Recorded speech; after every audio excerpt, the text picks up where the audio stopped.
Do you like stories about haunted locations?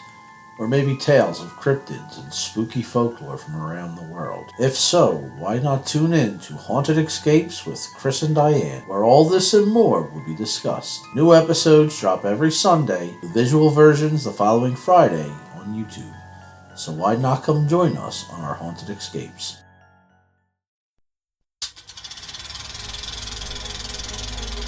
You can't handle the truth! I'll be back.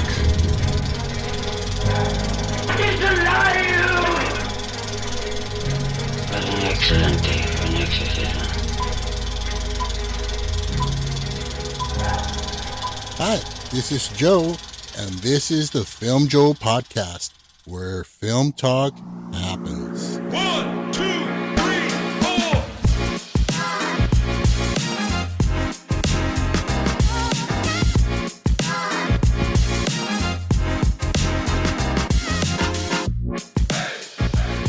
Welcome to the Film Joe Podcast, where we delve into the archives of lost films. I'm Joe, your host, and I'm here with Daisy. Hello. And today we are joined by a very special guest, Liz, of the very cool podcast, Ouch, Was That a Ghost? Welcome, Liz. Woo! Welcome. Thank you for having me. Awesome having you. So tell us a little bit about your podcast. Ouch, Was That a Ghost? We cover paranormal, some true crime. I really like cryptids. We do quite a few of those. We're just all over the place. Okay, cool. All the weird stuff. That's really cool. Love the weird stuff. UFOs. Oh, we recently discussed the UFOs as well on your show as well. Yes, I can't wait. And I actually have another UFO guest host coming on to tell me about their experience, their firsthand experience, which is going to be really fun too. Oh, Okay, wow. I'm so there. I'm totally there. Wow. So it's basically what they call an experiencer. Yes, she wrote a book, and her and her husband actually wrote a book together, and they're going to come on and tell me all about it. Awesome. Oh, can't wait. Can't wait. So everybody, Ouch, Was That a Ghost? And it's on most platforms, Amazon, Apple, Spotify, right? Spotify as well. Yep. And so check it out. Awesome podcast. Really a lot of fun. All right. So let's jump into this. So this week, we're going to continue our bonus episodes on films that have been pretty much forgotten in time. They disappeared, all due to the oversaturation of streaming and the whole setup of how films are released nowadays. So really great films, truly lost treasures. But before we continue, just a little reminder, we're not professional critics here. Far from. We just love to talk about film. We're film fans, and we have a love for films. We just talk crap about good movies or bad movies even. Have fun. And have fun, exactly. So, and also be advised, most of these episodes, like this one, will probably have some spoilers. So if you haven't seen if you haven't seen this movie, you've been warned. All right. So now, based on the film we're talking about, which is Daisy? Running Scared. Yeah. So based on the film, we're going to give this a rating of 1 to 10 badges. Okay. Okay. All right. Not so bad. All right. No pushback. I like that. Every time I give that's rare. yeah. That was it. So, all right, so let's jump in. So this first film, it's a laughter-filled action cop buddy film that is a lost classic. We're looking for some new career challenges. Yeah, something with a future. Show me another career they let you shoot people. Give us your money. You're mugging us? I don't believe it. You better believe it or you did. Oh, come on, let us keep the driver's licenses and the snapshots. And our badges. I can't believe that you missed all 6 shots. What are you talking about? I hit the windshield 6 times in a row. I'm the one who made him swerve. Oh, you made him sweat. Yes, you sir. always aim low anyway. Oh, good. Nagging me now. Nagging is good. You owe me $10 and I never said anything. You want it now? Yeah, I want it now. Did I come at a bad time? Follow that car. Two streetwise Chicago cops have to shake off some rust after returning from a Key West vacation to pursue a drug dealer who nearly killed them in the past. The film we're talking about is Running Scared from 1986, and it's directed by Peter Hyams, who did some awesome films like Time Cop, Hanover Street, The Presidio, and The Relic. The film stars Billy Crystal and Gregory Hines, as well as Jimmy Smits, a fellow Puerto Rican there. Representing. There we go. All right. So Daisy, your takes. So I saw this when I was a kid, and what immediately attracted me was the goofiness, just the whole comedic chemistry between these guys, and I loved it. I was a tomboy, so I always wanted to be a cop. So I thought, oh my god, this is freaking awesome. I love the action. So yeah, I highly recommend this movie. I saw it again as an adult and fell in love with it all over again. Cool. So Liz, this is the first time you've seen it, I believe, right? It is. So what did you think? What was your take on this? The script itself wasn't super strong. There were so many like plot holes in it that drove me kind of insane. Like even how they handle their weapons. You know what I mean? They'll have the trigger fully pulled, things like that. Or when the taxi backed into the other car, then the dent was on the other side. It was just like things like that drive me insane in movies. But the music, the shorts over the sweatpants, that makes up for it. Okay. Okay, so you can relate with that. Okay. Yes. Oh Lord. Well, it's funny because I caught a lot of those issues. Like, he cocks back the trigger and he has his finger on the trigger and he's pointing at the guy's. I'm like, wow, I don't know. That's kind of it does kind of bug me. Yeah, you know what? It has a ton of plot holes. It has a lot of elements that are like, but it's fun though. It is. I was saying, and Billy Crystal and Gregory Hines' chemistry kind of makes up for it. Yeah, no, Definitely. yeah, I agree. I mean, that's what helps the film. I mean, the film with anybody else or lesser knowns, I think, or lesser talents, I think it would not have been the film that it ended up being. You have Peter Hyams, who is a damn good director, and then you got Billy Crystal, Gregory Hines. Any other combination, this would have just been another run-of-the-mill action cop movie.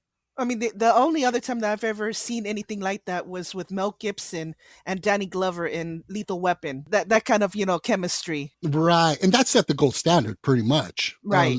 Lethal Weapon.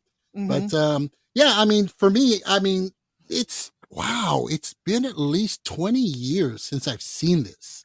The first time I saw it, I actually went to a theater in Hollywood and got to see this, and I was blown away. Loved it. It was a pretty decent hit. Love Crystal and Gregory Hines. They have great chemistry. Their friendship is like totally believable. You really believe that they're friends. And the banter back and forth. Dan Hedaya, who plays the captain, Romance in the Stone. He was the dictator. I think of Clueless immediately with him. Clueless. Wasn't he in Dad. Commando? He was in Commando Yes. and in Romance in the Stone. And what was the other one? You said Clueless, right? Yeah, he Yes. was the dad.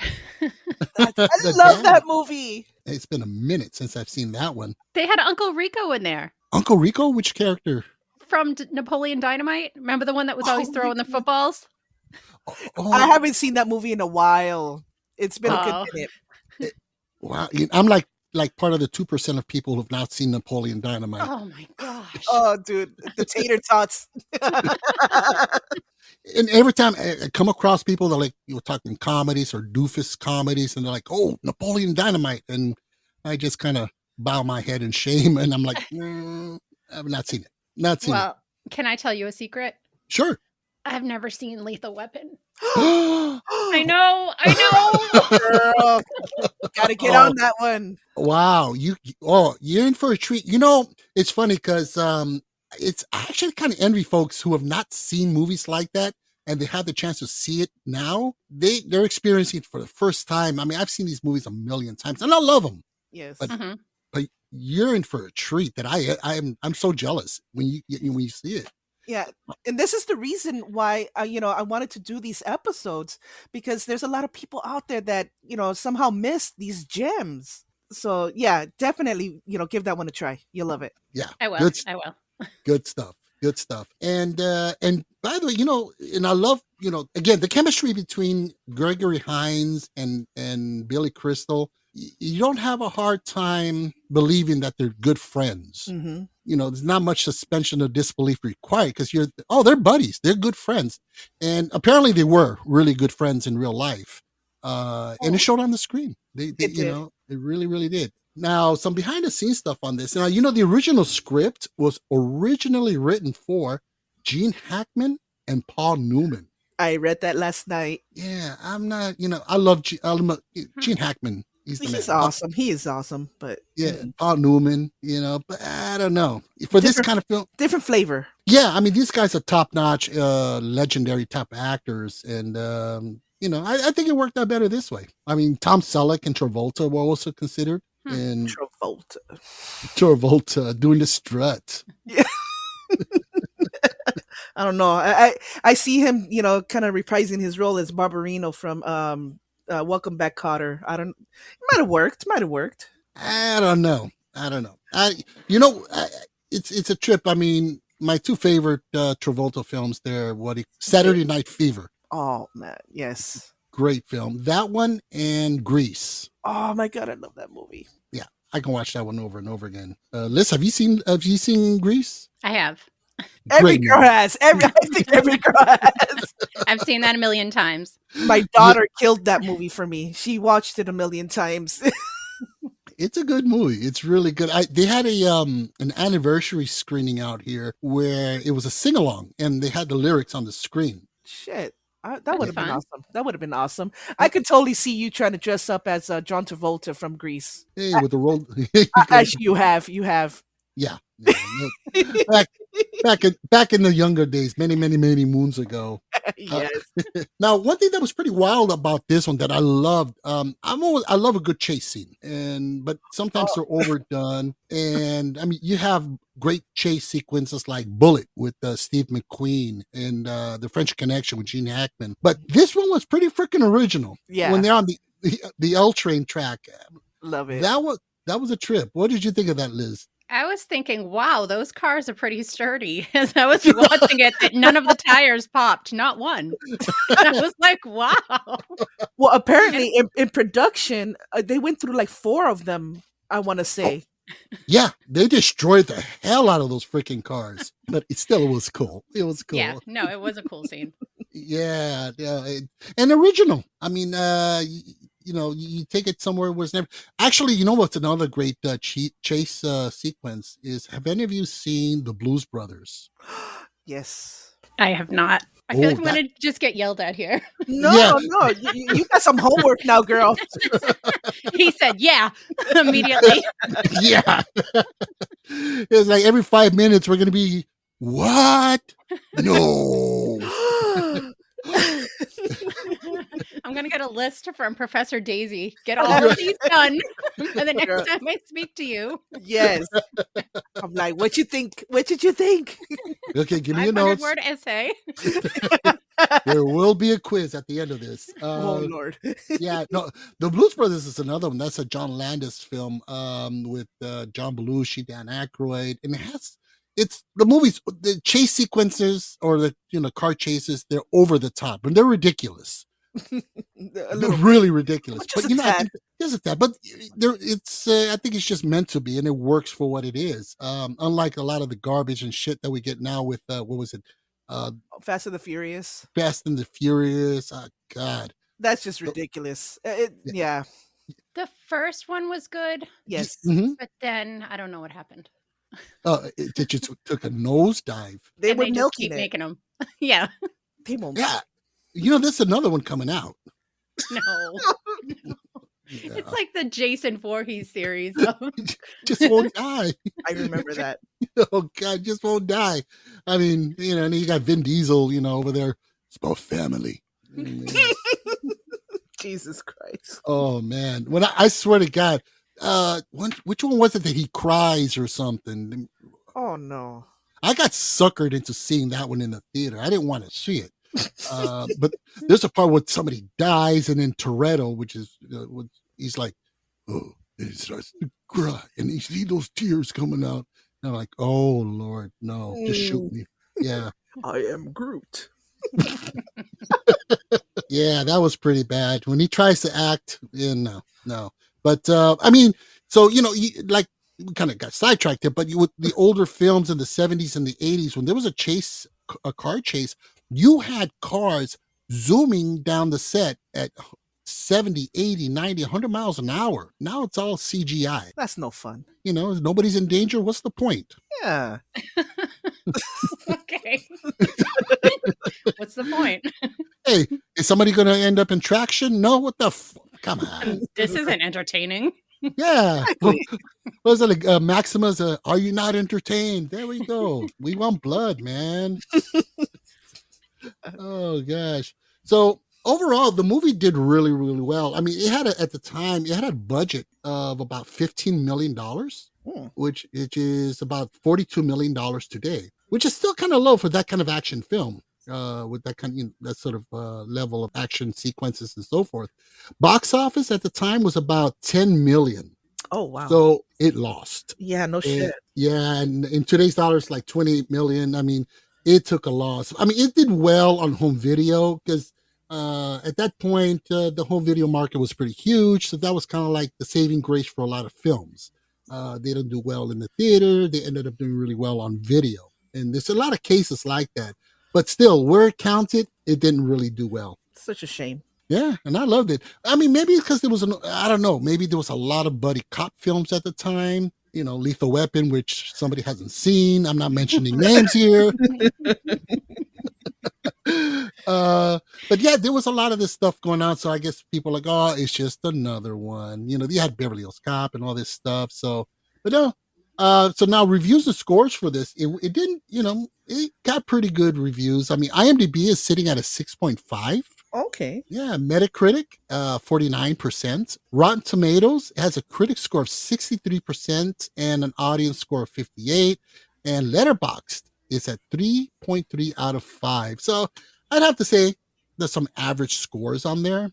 I mean, it wasn't totally, you know, they didn't take a major shit on it, but it wasn't exactly called the next Gone with the Wind or anything like that. It's just for fun. It's for fun. It's For fun.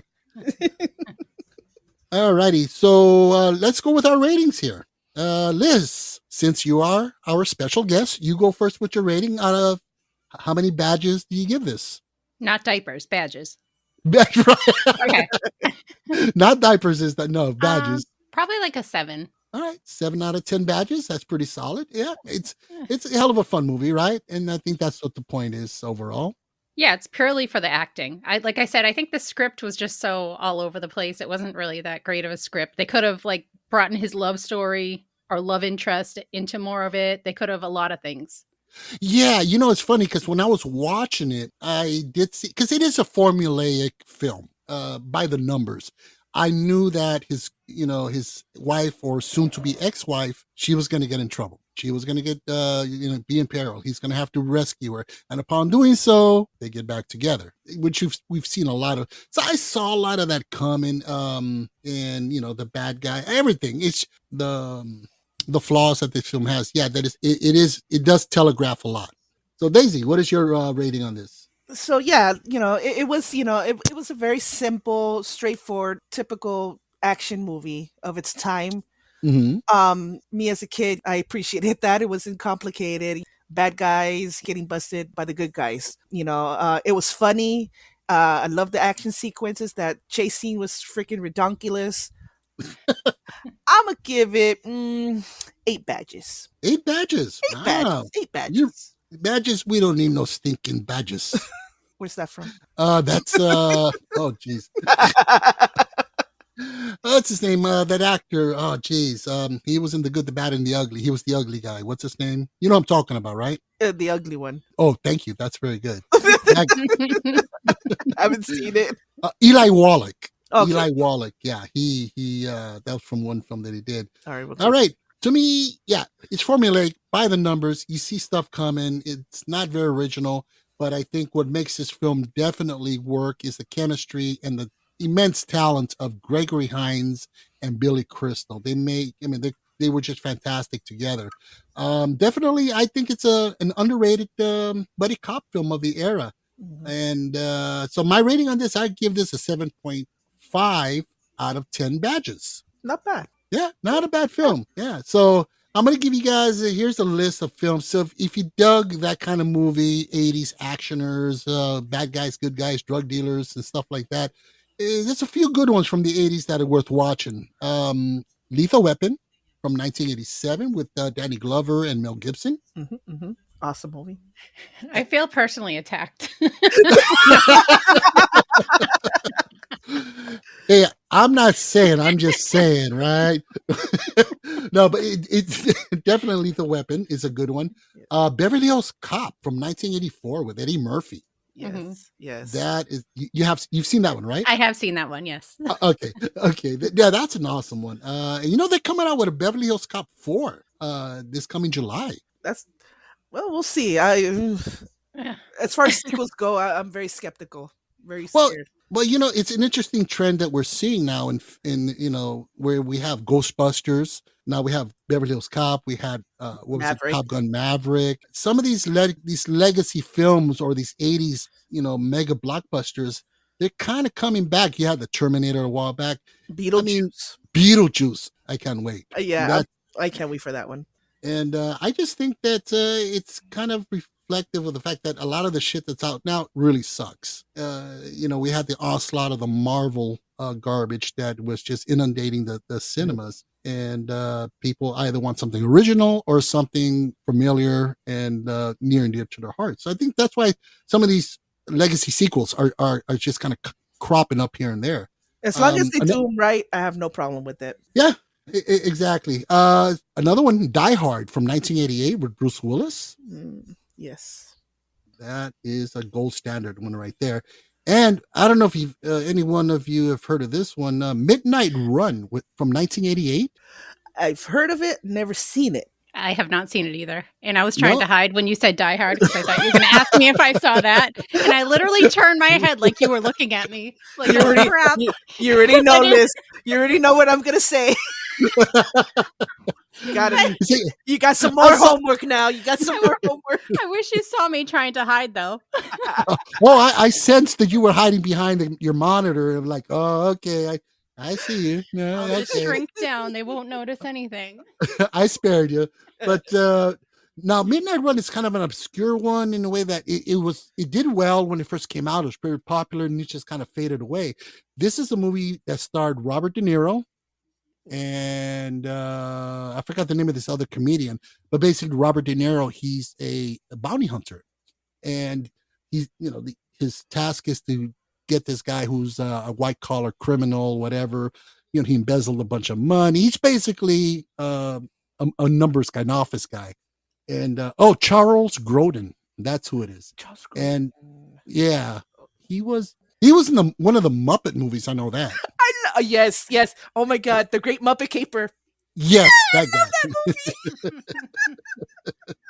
But it's a great film because he got a really good comedian, and then you have De Niro, he's De Niro, and it's an action comedy.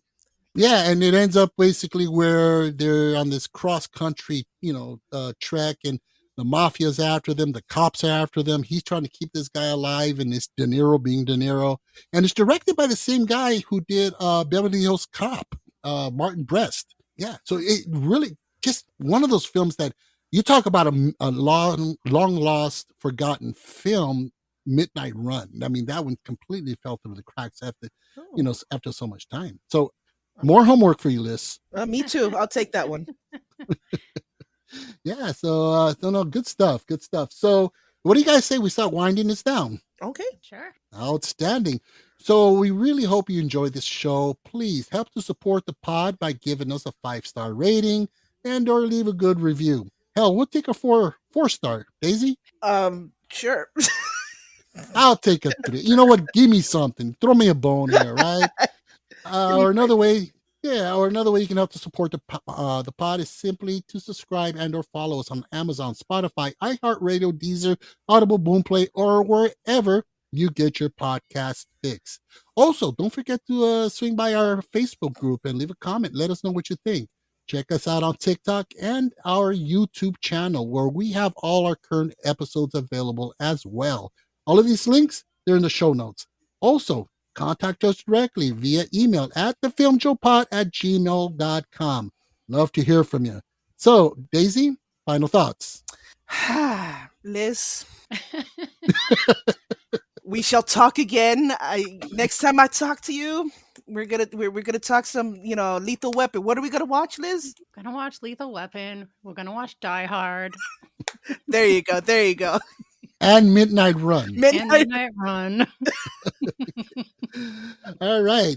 So, all righty. So, join us next week when we continue to delve into the archives of lost films. I'm Joe, I'm Daisy, And I'm Liz. and this is the Films Joe podcast. where film talk happens.